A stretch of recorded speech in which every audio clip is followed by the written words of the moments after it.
There are many reasons why we may draft a new policy or revise an existing one. We continuously build our policies to meet the needs of our community. Sometimes external stakeholders tell us that a particular policy fails to address an issue that's important to them.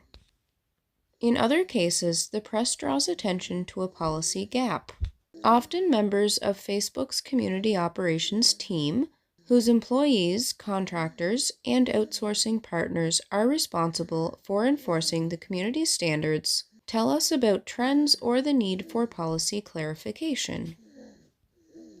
And Facebook's research teams, both within product policy and in other parts of the company, may point us to data or user sentiment that seems best addressed through policy making. In considering a new policy, product policy runs a series of internal working groups, leading up to a cross-team meeting we call the Product Policy Forum, previously referred to as the Content Standards Forum.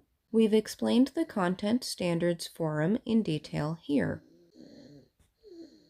At the outset, the stakeholder engagement team frames up policy questions requiring feedback and determines what types of stakeholders to prioritize for engagement.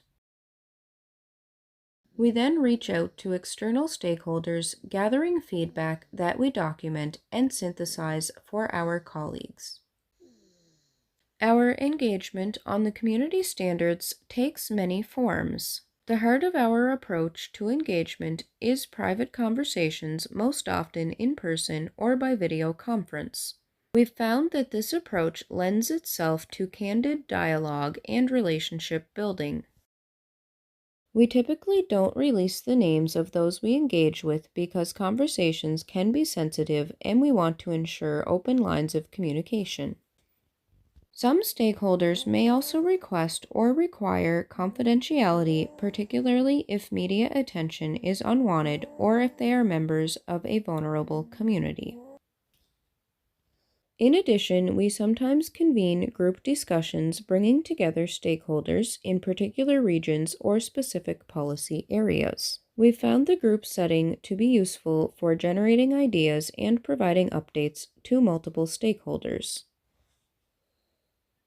And on occasion, it also makes sense to reach out to relevant Facebook users to get their views. Recently, for example, we reviewed the exclusion element of our hate speech policy. As part of this process, we talked to the admins from a number of major Facebook groups. Admins are responsible for managing group settings, who shared their insights with us relating to this policy. We'll do more of this user outreach in the future. In our conversations with external stakeholders, we share Facebook's thinking on the proposed policy change, including what led us to reconsider this policy and the pros and cons of policy options we've identified. The feedback we receive is fed into the process and shapes our ongoing deliberations by highlighting new perspectives and helping us evaluate our options. When stakeholder views conflict, we analyze the spectrum of opinion and points of disagreement.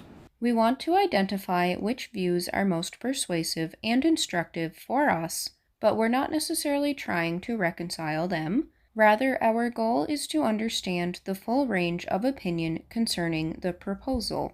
In some cases, we return to stakeholders for additional input as our thinking develops. At the Product Policy Forum, the stakeholder engagement team represents a detailed summary of the feedback we've received on each policy proposal, and we lay out the views of our stakeholders on a spectrum of policy options. This summary is made public, minus the names of individual stakeholders and organizations, in our published minutes of the meeting. In this way, anyone can see the range and nature of engagement we've conducted for policy proposals and the rationale for our final decision. After policy development is complete, we inform our stakeholders what we've decided.